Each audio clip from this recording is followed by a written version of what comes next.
اس طرح ہوتے ہوتے نظام زندگی اس قدر بدل جائے گا، اس قدر بدل جائے گا۔ آج میری یہ بات نوٹ کر کے رکھ لیں، زندگی باقی رہی تو 10 سال بعد انشاءاللہ ہم ملاقات کریں گے، اگر اللہ نے زندگی باقی رکھی، اور اس کے بعد پھر ہماری یہ باتیں میچ کر کے دیکھیں کہ کیا کیا ہوا ہے اور کیا کیا دنیا بدل چکی ہے۔ اسی لیے میں کوئی بھوشمانی نہیں کر رہا ہوں، اور نہ ہی کوئی جوتش بابا ہوں طوطا لے کر جو بیٹھتا ہے، یا تمہارے ہاتھوں کی لکیریں دیکھ کر کے کوئی فیوچر بولنے والا نہیں۔ مصطفیٰ کریم صلی اللہ تعالیٰ علیہ وسلم کی احادیث سے جو قیامت کے قریب ہونے والے رونما ہونے والے واقعات ہیں، میں ترجمانی کر رہا ہوں حضور کی حدیثوں کی، اس لیے کہ ہمیں پتا ہے دنیا کے سارے سائنسدان جھوٹ بول سکتے ہیں، مدینے والے کی بات جھوٹ نہیں۔ میرے آقا صلی اللہ تعالیٰ علیہ وسلم کا فرمان جھوٹا نہیں ہو سکتا۔ اس لیے اگلا دور جو آ رہا ہے وہ بڑا سخت ترین ہے۔ اب آپ دیکھیں، محنت سے عاجز، ہر چیز سے محنت سے تمہیں نکال لینا ہے۔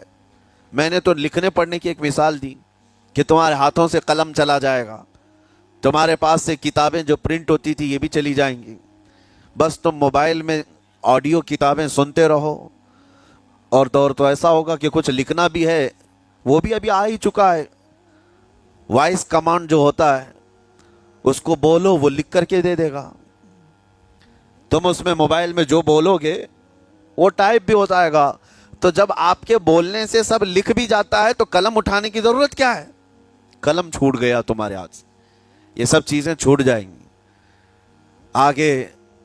اب دور کے متعلق پیشین گوئیاں بعض سائنسدانوں نے یہ بھی کی ہیں کہ بچے پیدا کرنے کے لیے شادی ہونا بھی ضروری نہیں۔ یہ دنیا کا پلان ہے، یہ میں فطرت خداوندی کو نہیں بتا رہا، اللہ کے قانون کے خلاف ہے، لیکن دنیا یہ بھی چاہتی ہے کہ شادی کی بھی ضرورت نہیں، بچے ہم لیب میں پیدا کریں گے۔ لیبارٹری کے اندر ماں کی جیسے رحم دانی ہوتی ہے، بچہ دانی، آرٹیفیشیل اس کو تیار کر کے اس کے اندر کسی مرد کے نطفے کو رکھ کر اس کو وہیں پروان دیا جائے گا۔ نہ کسی یہ شادی کی ضرورت ہے، نہ کوئی عقد، نہ کوئی ایگریمنٹ، کچھ نہیں۔ جس کو بچہ چاہیے وہ لیب سے خرید لے۔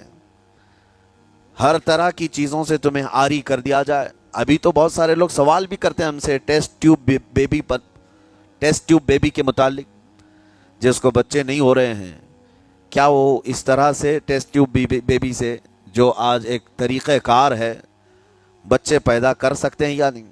اس کے کئی طریقے ہیں سائنس میں، کہ اسی مرد کا نطفہ اسی کی عورت میں رکھ کر کے اس کو پروان دیا جائے، اور بعض دوسرے طریقے کہ کسی دوسرے کا لا کر اس کی عورت میں رکھ دیا جائے۔ یہ تو سراسر حرام ہے، زنا ہے۔ لیکن ائمہ اکرام، فقہاء اکرام نے حلال رشتے کے اندر ہی مرد اور عورت جو شادی شدہ ہیں ان کو بھی اس طریقے سے بچہ حاصل کرنے کی اجازت نہیں تھی، وہ ناجائز ہے، ناجائز ہے۔ بچے دینا یہ اللہ کی شان ہے۔ حضرت ابو ہریرہ رضی اللہ تعالیٰ عنہ حضور صلی اللہ علیہ وسلم کی بارگاہ میں حاضر ہوئے، عرض کرتے ہیں عرب والے لوگ عزل کرتے ہیں یا رسول اللہ، یعنی بچے نہ ہونا نہیں چاہیے کسی کو، تو پریکاشن لیتے تھے وہ لوگ، اس کا طریقہ کار ان کا الگ تھا عربوں کا، وہ انزال نہیں کرتے، اس سے پہلے جدا ہوتے۔ حضرت ابو ہریرہ رضی اللہ تعالیٰ عنہ نے حضور کی بارگاہ میں پوچھا کہ ایسا کیا کرنا کیسا ہے؟ نبی پاک صلی اللہ تعالیٰ علیہ وسلم نے ارشاد فرمایا، اگر رب تبارک و تعالیٰ چاہے تو بھی بچے عطا کرے گا، کوئی عزل کر لے الگ ہو جائے، اگر مولا کو دینا ہو تو اس حال میں بھی اللہ تعالیٰ بچے عطا کرے گا۔ جو مولا بغیر باپ کے عیسیٰ پیدا فرماتا ہو۔ تو بہرحال میں بات الگ نہ چلی جائے، اس لیے عرض کر رہا ہوں کہ اگلے دور میں سارے کام کاج تمہارے ہاتھوں سے نکل جائیں گے، آری کر دیا جائے گا اور تمہیں سست اور کاہل بنا دیا جائے گا، اور جب بندے کے پاس کوئی کام ہی باقی نہ رہے تو اس کا دماغ شیطانی بن جائے گا، اور شیطان اس کو ہانکتا رہے گا صبح سے شام تک، شام سے صبح تک۔ اور میں آپ کو بتا دوں، دنیا یہ چاہتی ہے کہ رات کو دن بنا دے، یعنی کوئی رات کا تصور ہی نہ رہے، نہ اندھیرا ہے نہ ہی کوئی اس طرح کی تاریکی، بلکہ پورا ٹوٹل 24 آورز ایسا ہی اجالا دکھنا چاہیے۔ تمہاری نیندیں ختم ہو، کسی کے لیے بھی اندھیرا ہو گیا چلو سوئیں. یہ اللہ کے جتنے نظام ہیں اس سے یہ دنیا چھیڑ چھاڑ کرنے کی کوشش کر رہی ہے. یہ جو خفیہ طاقتیں ہیں دنیا کو جو چلا رہی ہیں، وہ فری میسن ہوں اور سیکریٹ تنظیمیں جو آج دنیا میں کام کر رہی ہیں، وہ قانون خداوندی سے چھیڑ چھاڑ کرنا ان کی فطرت عادت ہے.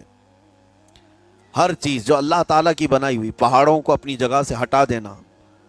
عرب میں آج پتہ ہے آپ کو، سعودی میں سب سے زیادہ پہاڑ کاٹے جا رہے ہیں. پہاڑ اتنے کاٹتے ہیں وہ لوگ، پورے کے پورے پہاڑوں کو انہوں نے زمین سے الگ کر دیا اور وہاں پہاڑ کا وجود ہی نہیں. مکہ میں جا کر آپ دیکھ لیں، مدینے میں جا کر دیکھ لیں، 4 سال 5 سال کنٹینیو کئی مشینیں لگا کر کے پورے پہاڑ کو صاف کر دیا. پتھر کے پہاڑ. اصل میں یہ نظام قدرت ہے. پہاڑ یوں ہی نہیں بنائے اللہ نے زمین پر.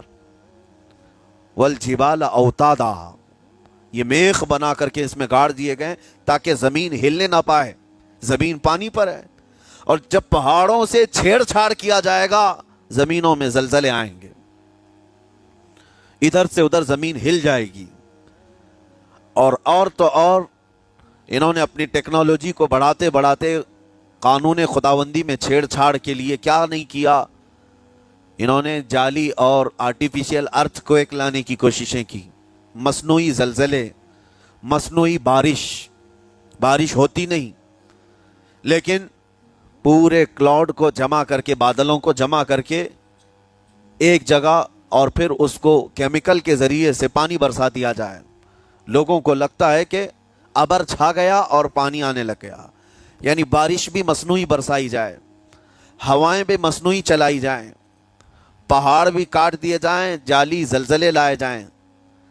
سونامی کو بھی لانے کی ترکیبیں ان لوگوں نے سوچی کہ زیر زمین جو لاوا ہوتا ہے اس کے اندر دھماکہ کر دیا جائے تاکہ پانی کی موجیں بے قابو ہو کر بہت زیادہ لہریں اٹھ جائیں اور دنیا میں تباہی مچائیں.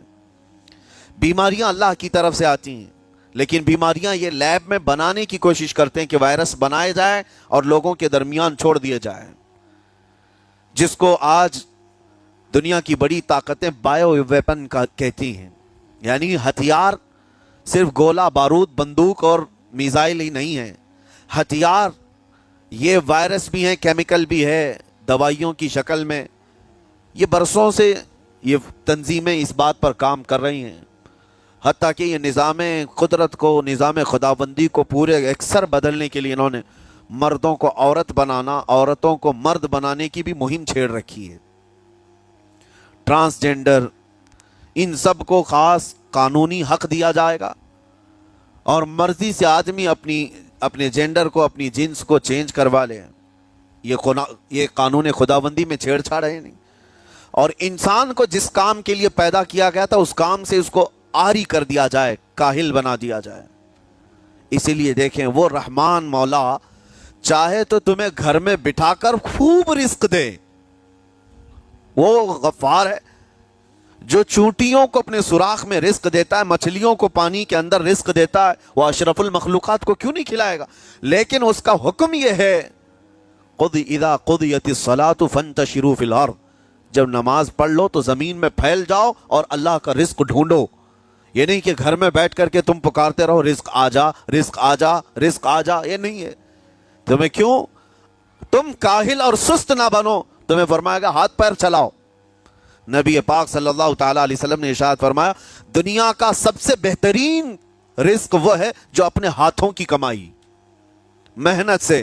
اور حضور فرماتے ہیں اللہ کے نبی داؤد علیہ السلام لوہے کا کام کرتے اور خود اپنے ہاتھوں سے لوہے کو تپا کر کے نقش بناتے، اور لوہے کی زرہ جو جنگوں میں پہنی جاتی یہ بنا کر کے بیچتے تھے، اور اس کی آمدنی سے حضرت داؤد علیہ السلام اپنا گھر چلاتے تھے. حضرت ادریس علیہ السلام کپڑے سلتے تھے، درزی کا کام کرتے اور اپنا گھر چلاتے. حضرت ابراہیم علیہ السلام گھر بنانے کا کام کرتے رہے. اسی لیے نبی پاک صلی اللہ تعالی علیہ وسلم نے فرمایا اللہ کے سارے نبی اپنے ہاتھوں کی کمائی کھایا کرتے تھے، کوئی گھر بیٹھ کر کے نہیں. جو لوگوں کو آج یہ شوق ہے کہ بس کسی کو جائیداد میں کچھ پراپرٹی ملی تو کرائے پر چڑھا دو اور کرایہ کھاتے رہو. کیوں محنت کرنا ہے؟ کوئی کام کیوں کرنا ہے؟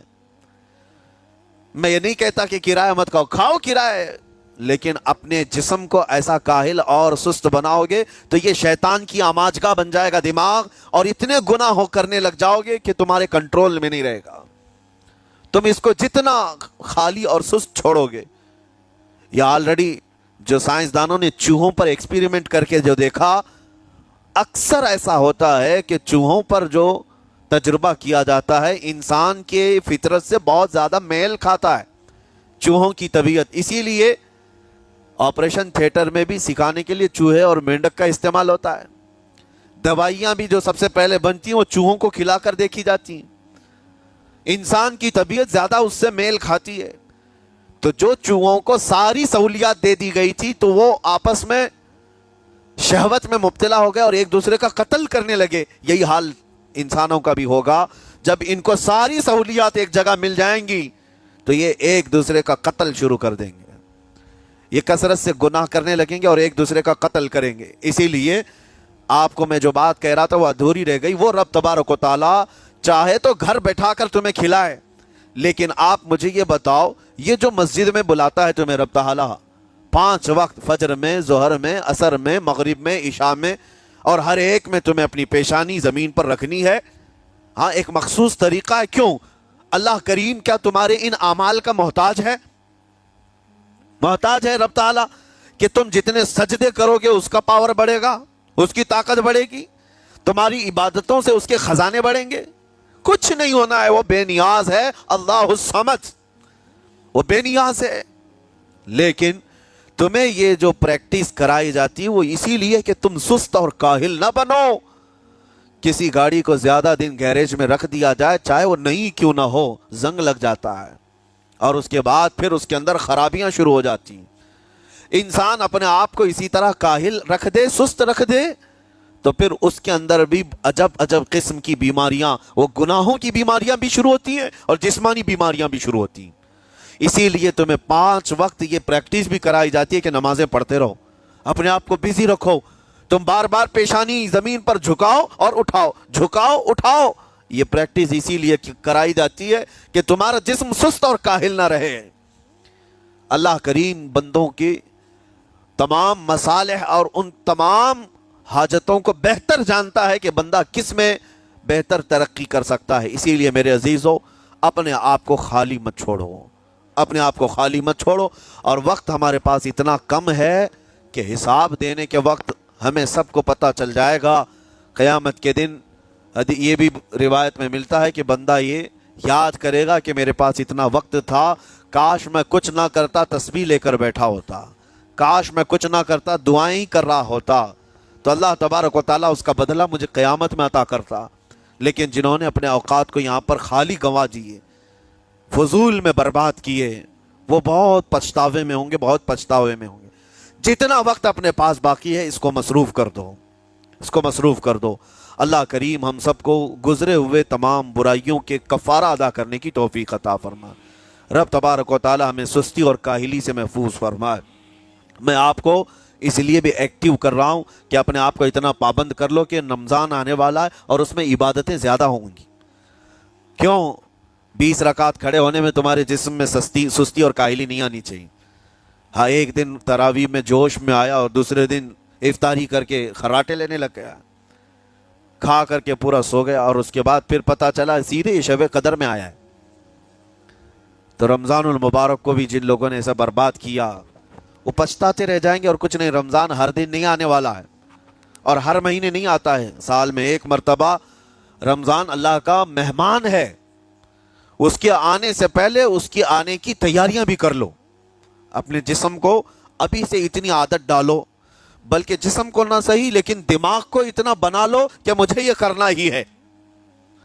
یہ رمضان آئے گا تو میں ختم قرآن ضرور کروں گا، یہ رمضان آئے گا تو تراویح کی 1 رکعت بھی میری مس نہیں ہوگی، یہ رمضان آئے گا تو پورا قرآن میں تراویح میں ضرور۔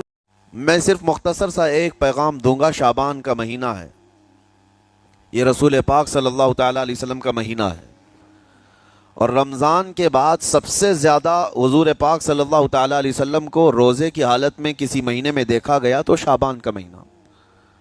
فرمایا گیا کبھی کبھار پورے شعبان کا مہینہ حضور صلی اللہ علیہ وسلم روزے سے رہتے اور یہ ارشاد فرماتے کہ یہ مہینہ ایسا ہے جس میں سارے لوگوں کے اعمال اللہ کے حضور جاتے ہیں، پیش کیے جاتے ہیں، اور میرے آقا فرماتے ہیں اس حال میں میرے اعمال پیش کیے جائیں اللہ کی بارگاہ میں کہ میں روزے کے عالم میں ہوں۔ جب میرے اعمال پیش کیے جائیں اللہ کی بارگاہ میں تو میں روزے کی حالت میں ہوں۔ تو یہ شعبان کا مہینہ جو اب رمضان المبارک کے قریب کر رہا ہے، لیکن بعض بزرگوں نے یہ بھی فرمایا شعبان میں موتیں بھی کثرت سے ہوتی ہیں۔ لوگوں کا یہاں پر حساب کتاب 15ویں شعبان کو جو اب شب برات آنے والی ہے لکھ دیا جاتا ہے، سال بھر میں کیا کیا ہونے والا ہے، کتنے لوگ جانے والے ہیں۔ کئی لوگوں کی کتابیں بند کر دی جاتی ہیں۔ حدیث پاک میں یہ بھی ہے کہ فیصلہ اللہ تعالیٰ فرشتوں کے حوالے فرما رہا ہوگا، حالانکہ جب ہم ماں کے پیٹ میں تھے تبھی لکھ دیا گیا ہے کہ کتنی عمر ہے، لیکن فرشتوں کو جو ٹرانسفر کیا جاتا ہے سال میں ایک مرتبہ، اگلے سال ان کا کیا کیا ہونا ہے۔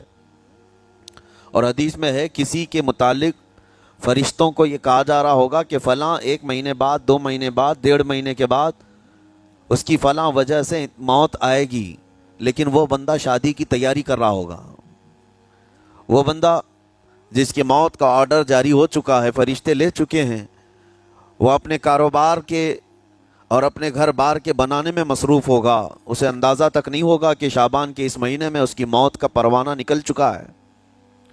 اسی لیے میں عرض کر رہا ہوں قرآن کی آیت اقترب للناس حسابهم وهم فی غفلۃ معرضون، اللہ فرماتا ہے لوگوں کا حساب بہت قریب آ چکا جبکہ وہ غفلت میں پڑے ہوئے ہیں۔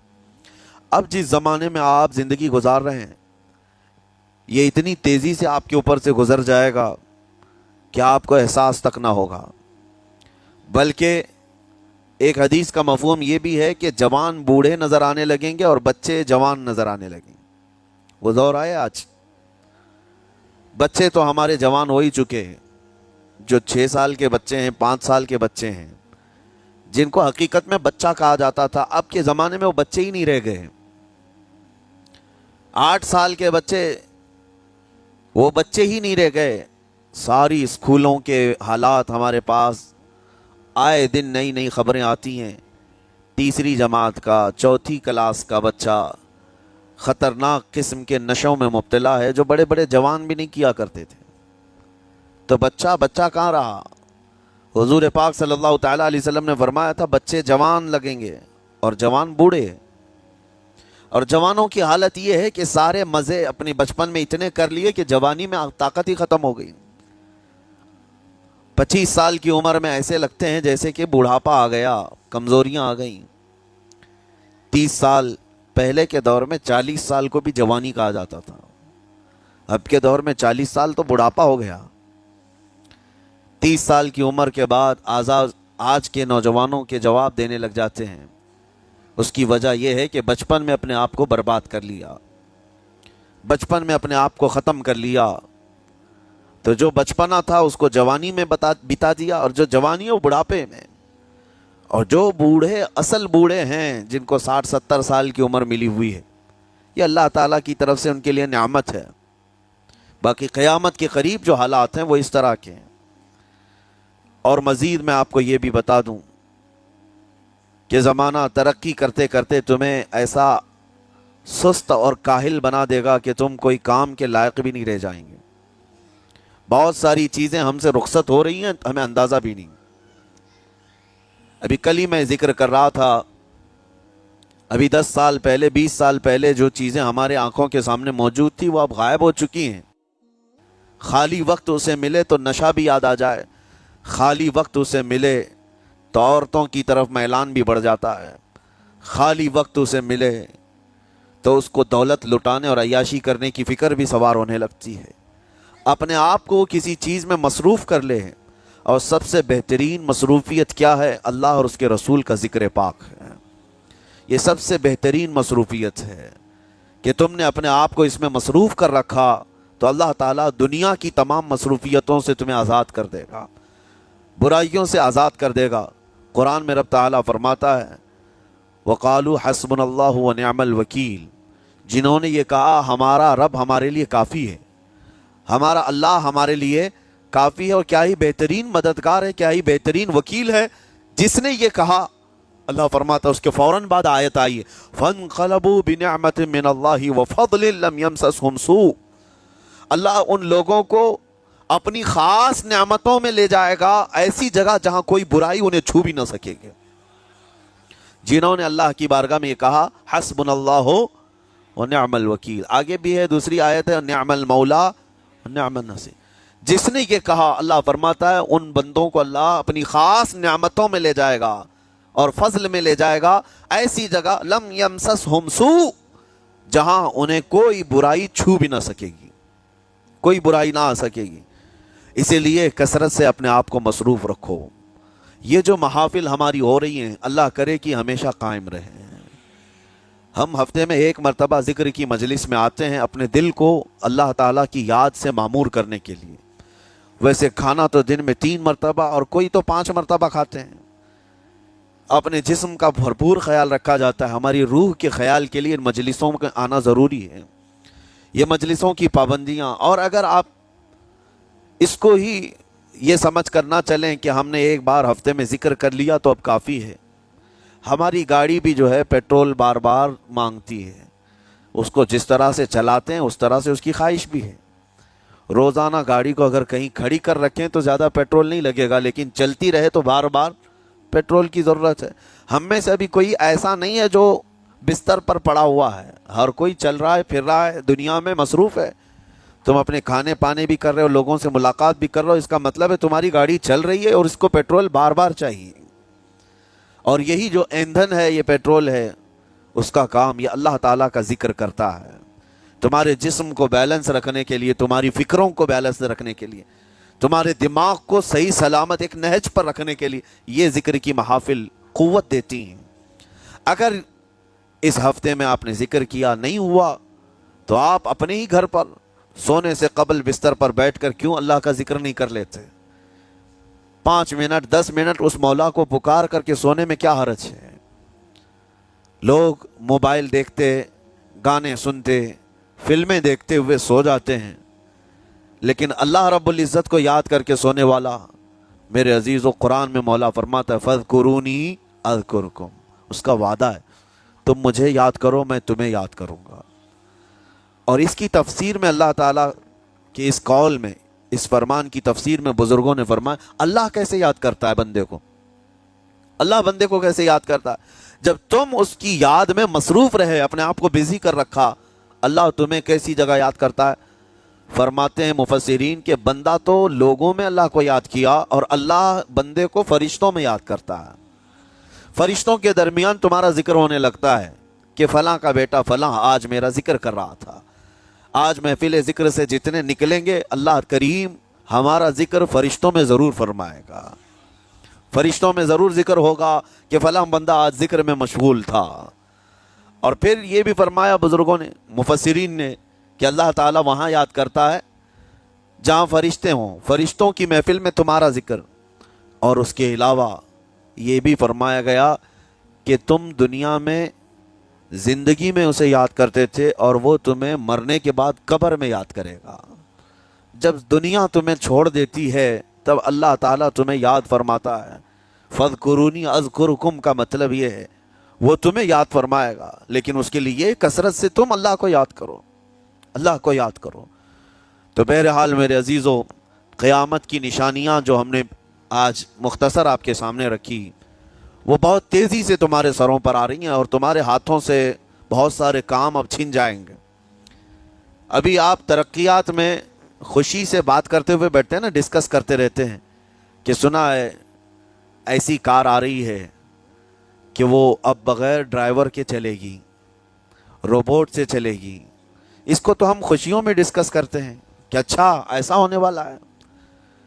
پہلے ایسا تھا کہ موبائل آپ بٹن کے دباتے تھے، کسی نے اگر خبر کر دیا کہ نہیں بعد میں صرف ٹچ کرنے سے آتا ہے تو آپ کہتے اچھا ایسا بھی آنے والا ہے۔ لیکن آپ کوئی کہے تو آپ کو کوئی تعجب نہیں، ٹچ اسکرین، کوئی تعجب کی بات نہیں، بنا ڈرائیور کے گاڑیاں آ جائیں گی۔ اس طرح ہوتے ہوتے نظام زندگی اس قدر بدل جائے گا، اس قدر بدل جائے گا۔ آج میری یہ بات نوٹ کر کے رکھ لیں، زندگی باقی رہی تو 10 سال بعد انشاءاللہ ہم ملاقات کریں گے، اگر اللہ نے زندگی باقی رکھی، اور اس کے بعد پھر ہماری یہ باتیں میچ کر کے دیکھیں کہ کیا کیا ہوا ہے اور کیا کیا دنیا بدل چکی ہے۔ اسی لیے میں کوئی بھوشمانی نہیں کر رہا ہوں، اور نہ ہی کوئی جوتش بابا ہوں طوطا لے کر جو بیٹھتا ہے، یا تمہارے ہاتھوں کی لکیریں دیکھ کر کے کوئی فیوچر بولنے والا نہیں۔ مصطفیٰ کریم صلی اللہ تعالیٰ علیہ وسلم کی احادیث سے جو قیامت کے قریب ہونے والے رونما ہونے والے واقعات ہیں، میں ترجمانی کر رہا ہوں حضور کی حدیثوں کی، اس لیے کہ ہمیں پتا ہے دنیا کے سارے سائنسدان جھوٹ بول سکتے ہیں، مدینے والے کی بات جھوٹ نہیں۔ میرے آقا صلی اللہ تعالیٰ علیہ وسلم کا فرمان جھوٹا نہیں ہو سکتا۔ اس لیے اگلا دور جو آ رہا ہے وہ بڑا سخت ترین ہے۔ اب آپ دیکھیں، محنت سے عاجز، ہر چیز سے محنت سے تمہیں نکال لینا ہے۔ میں نے تو لکھنے پڑھنے کی ایک مثال دی کہ تمہارے ہاتھوں سے قلم چلا جائے گا، تمہارے پاس سے کتابیں جو پرنٹ ہوتی تھی یہ بھی چلی جائیں گی، بس تم موبائل میں آڈیو کتابیں سنتے رہو۔ اور دور تو ایسا ہوگا کہ کچھ لکھنا بھی ہے، وہ بھی ابھی آ ہی چکا ہے، وائس کمانڈ جو ہوتا ہے اس کو بولو وہ لکھ کر کے دے دے گا۔ تم اس میں موبائل میں جو بولو گے وہ ٹائپ بھی ہو جائے گا۔ تو جب آپ کے بولنے سے سب لکھ بھی جاتا ہے تو قلم اٹھانے کی ضرورت کیا ہے؟ قلم چھوٹ گیا تمہارے ہاتھ سے، یہ سب چیزیں چھوٹ جائیں گی آگے۔ اب دور کے متعلق پیشین گوئیاں بعض سائنسدانوں نے یہ بھی کی ہیں کہ بچے پیدا کرنے کے لیے شادی ہونا بھی ضروری نہیں۔ یہ دنیا کا پلان ہے، یہ میں فطرت خداوندی کو نہیں بتا رہا، اللہ کے قانون کے خلاف ہے، لیکن دنیا یہ بھی چاہتی ہے کہ شادی کی بھی ضرورت نہیں، بچے ہم لیب میں پیدا کریں گے۔ لیبارٹری کے اندر ماں کی جیسے رحم دانی ہوتی ہے، بچہ دانی، آرٹیفیشیل اس کو تیار کر کے اس کے اندر کسی مرد کے نطفے کو رکھ کر اس کو وہیں پروان دیا جائے گا۔ نہ کسی یہ شادی کی ضرورت ہے، نہ کوئی عقد، نہ کوئی ایگریمنٹ، کچھ نہیں۔ جس کو بچہ چاہیے وہ لیب سے خرید لے۔ ہر طرح کی چیزوں سے تمہیں آری کر دیا جائے۔ ابھی تو بہت سارے لوگ سوال بھی کرتے ہیں ہم سے ٹیسٹ ٹیوب بیبی کے متعلق، جس کو بچے نہیں ہو رہے ہیں، کیا وہ اس طرح سے ٹیسٹ ٹیوب بیبی سے، جو آج ایک طریقہ کار ہے، بچے پیدا کر سکتے ہیں یا نہیں؟ اس کے کئی طریقے ہیں سائنس میں، کہ اسی مرد کا نطفہ اسی کی عورت میں رکھ کر کے اس کو پروان دیا جائے، اور بعض دوسرے طریقے کہ کسی دوسرے کا لا کر اس کی عورت میں رکھ دیا جائے۔ یہ تو سراسر حرام ہے، زنا ہے۔ لیکن ائمہ اکرام، فقہاء اکرام نے حلال رشتے کے اندر ہی مرد اور عورت جو شادی شدہ ہیں ان کو بھی اس طریقے سے بچہ حاصل کرنے کی اجازت نہیں تھی، وہ ناجائز ہے، ناجائز ہے۔ بچے دینا یہ اللہ کی شان ہے۔ حضرت ابو ہریرہ رضی اللہ تعالیٰ عنہ حضور صلی اللہ علیہ وسلم کی بارگاہ میں حاضر ہوئے، عرض کرتے ہیں عرب والے لوگ عزل کرتے ہیں یا رسول اللہ، یعنی بچے نہ ہونا نہیں چاہیے کسی کو، تو پریکاشن لیتے تھے وہ لوگ، اس کا طریقہ کار ان کا الگ تھا عربوں کا، وہ انزال نہیں کرتے، اس سے پہلے جدا ہوتے۔ حضرت ابو ہریرہ رضی اللہ تعالیٰ عنہ نے حضور کی بارگاہ میں پوچھا کہ ایسا کیا کرنا کیسا ہے؟ نبی پاک صلی اللہ تعالیٰ علیہ وسلم نے ارشاد فرمایا اگر رب تبارک و تعالیٰ چاہے تو بھی بچے عطا کرے گا، کوئی عزل کر لے الگ ہو جائے، اگر مولا کو دینا ہو تو اس حال میں بھی اللہ تعالیٰ بچے عطا کرے گا۔ جو مولا بغیر باپ کے عیسیٰ پیدا فرماتا ہو۔ تو بہرحال میں بات الگ نہ چلی جائے، اس لیے عرض کر رہا ہوں کہ اگلے دور میں سارے کام کاج تمہارے ہاتھوں سے نکل جائیں گے، آری کر دیا جائے گا اور تمہیں سست اور کاہل بنا دیا جائے گا، اور جب بندے کے پاس کوئی کام ہی باقی نہ رہے تو اس کا دماغ شیطانی بن جائے گا، اور شیطان اس کو ہانکتا رہے گا صبح سے شام تک، شام سے صبح تک۔ اور میں آپ کو بتا دوں دنیا یہ چاہتی ہے کہ رات کو دن بنا دے، یعنی کوئی رات کا تصور ہی نہ رہے، نہ اندھیرا ہے نہ ہی کوئی اس طرح کی تاریکی، بلکہ پورا ٹوٹل 24 آورز ایسا ہی اجالا دکھنا چاہیے۔ تمہاری نیندیں ختم ہو، کسی کے لیے بھی اندھیرا ہو گیا چلو سوئیں، یہ اللہ کے جتنے نظام ہیں اس سے یہ دنیا چھیڑ چھاڑ کرنے کی کوشش کر رہی ہے۔ یہ جو خفیہ طاقتیں ہیں دنیا کو جو چلا رہی ہیں، وہ فری میسن ہوں اور سیکریٹ تنظیمیں جو آج دنیا میں کام کر رہی ہیں، وہ قانون خداوندی سے چھیڑ چھاڑ کرنا ان کی فطرت عادت ہے۔ ہر چیز جو اللہ تعالیٰ کی بنائی ہوئی، پہاڑوں کو اپنی جگہ سے ہٹا دینا۔ عرب میں آج پتہ ہے آپ کو، سعودی میں سب سے زیادہ پہاڑ کاٹے جا رہے ہیں۔ پہاڑ اتنے کاٹتے ہیں وہ لوگ، پورے کے پورے پہاڑوں کو انہوں نے زمین سے الگ کر دیا، اور وہاں پہاڑ کا وجود ہی نہیں۔ مکہ میں جا کر آپ دیکھ لیں، مدینے میں جا کر دیکھ لیں، 4 سال 5 سال کنٹینیو کئی مشینیں لگا کر کے پورے پہاڑ کو صاف کر دیا، پتھر کے پہاڑ۔ اصل میں یہ نظام قدرت ہے، پہاڑ یوں ہی نہیں بنائے اللہ نے زمین پر۔ والجبال اوتادا، یہ میخ بنا کر کے اس میں گاڑ دیے گئے تاکہ زمین ہلنے نہ پائے۔ زمین پانی پر ہے، اور جب پہاڑوں سے چھیڑ چھاڑ کیا جائے گا زمینوں میں زلزلے آئیں گے، ادھر سے ادھر زمین ہل جائے گی۔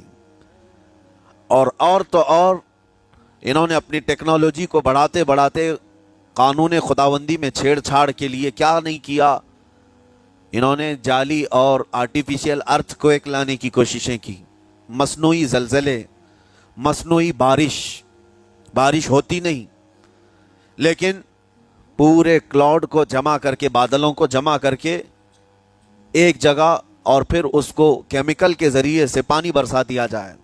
لوگوں کو لگتا ہے کہ ابر چھا گیا اور پانی آنے لگ گیا، یعنی بارش بھی مصنوعی برسائی جائے، ہوائیں بھی مصنوعی چلائی جائیں، پہاڑ بھی کاٹ دیے جائیں، جعلی زلزلے لائے جائیں۔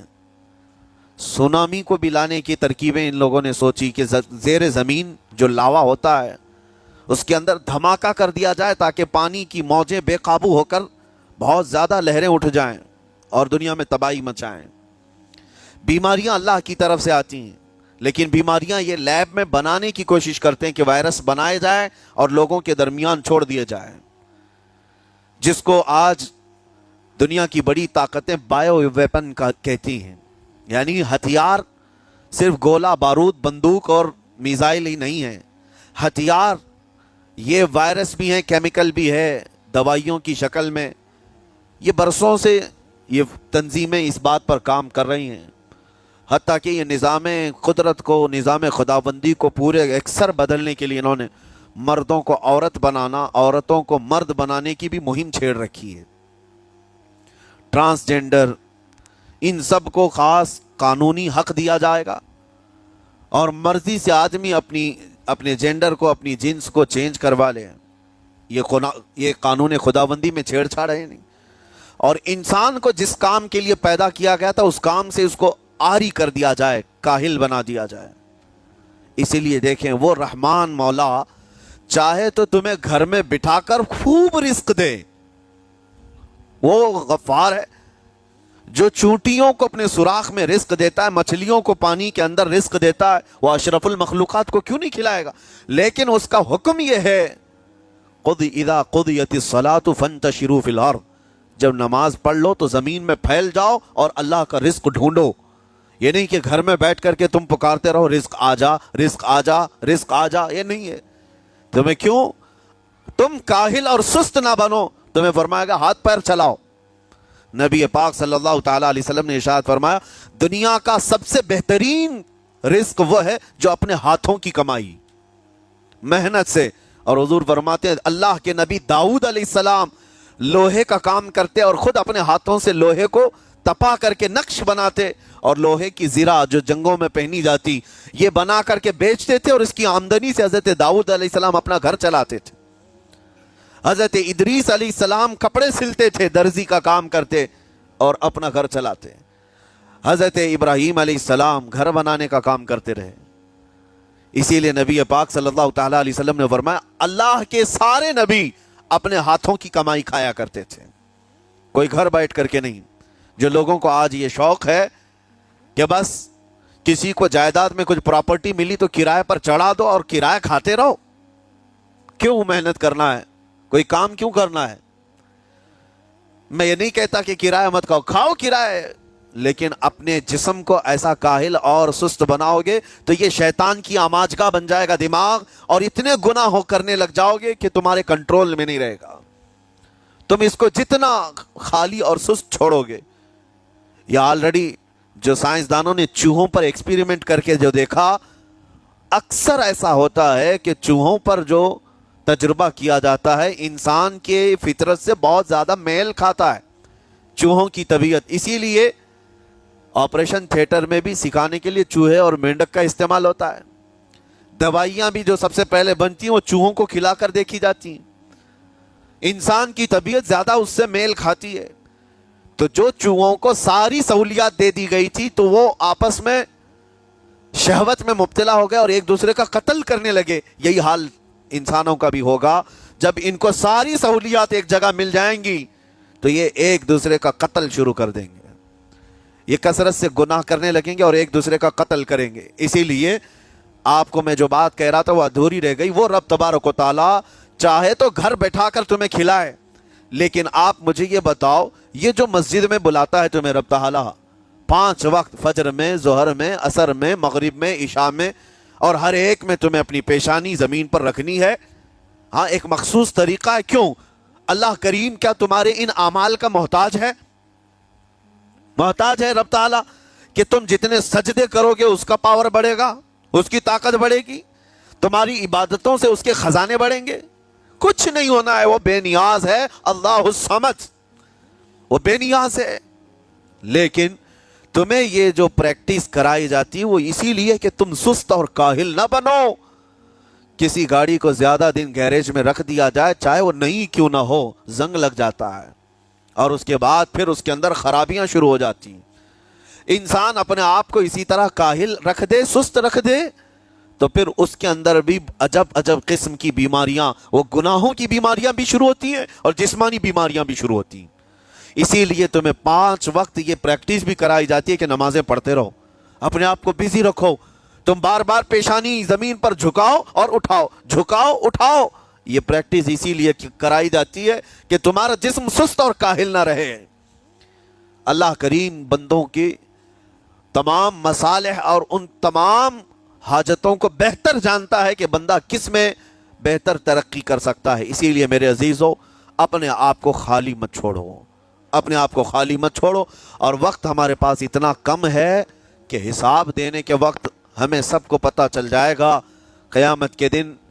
یہ بھی روایت میں ملتا ہے کہ بندہ یہ یاد کرے گا کہ میرے پاس اتنا وقت تھا، کاش میں کچھ نہ کرتا، تسبیح لے کر بیٹھا ہوتا، کاش میں کچھ نہ کرتا، دعائیں ہی کر رہا ہوتا، تو اللہ تبارک و تعالیٰ اس کا بدلہ مجھے قیامت میں عطا کرتا۔ لیکن جنہوں نے اپنے اوقات کو یہاں پر خالی گنوا دیے، فضول میں برباد کیے، وہ بہت پچھتاوے میں ہوں گے، بہت پچھتاوے میں ہوں گے۔